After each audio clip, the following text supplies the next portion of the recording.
My last name is Hinderlong, so I'm doing question 1 because it starts with an H. Here is the equation of f of x, and what we're trying to do is, for part A, is find the relative extrema. So the first step we're going to do is take the derivative of this, and the derivative for the quotient rule, because this is a quotient rule problem, it says that f of x times f prime of x minus g prime of x times f of x all over gx squared. So we're going to take this and plug that into this equation, and I'll show you what we get. After using this derivative formula of the quotient rule, we plugged it into our first equation, and this is the answer that we got for that.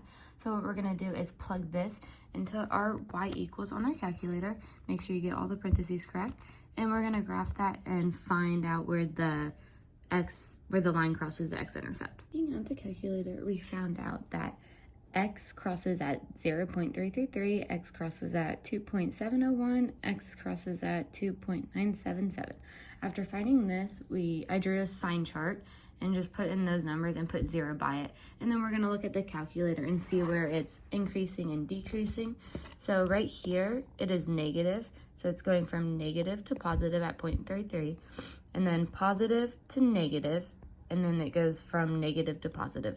So finishing up the sign chart, this is what it looks like. So when it goes from negative to positive, that is a relative min. Positive to negative is a relative max. And then negative to positive is, again, relative min. And then this will be our final answer for problem 1, part A. For part B, we're trying to find the absolute extrema on the points negative 4, 2.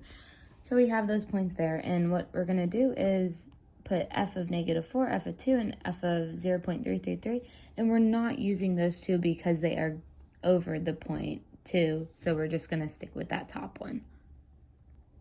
So we plugged these three numbers into the top equation, and we use this top equation because it's the f of x, not the derivative formula, so we use the starting function.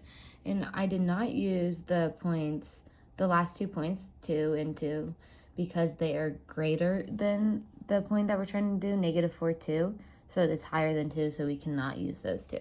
After plugging them into that top equation, these are the numbers that we got. And then this shows that our final answer, the absolute max, is at negative 4. And then the absolute min is the 0.333. And these are just the complete final answers for question 1. Here's A, and here's B. Okay, thanks for watching.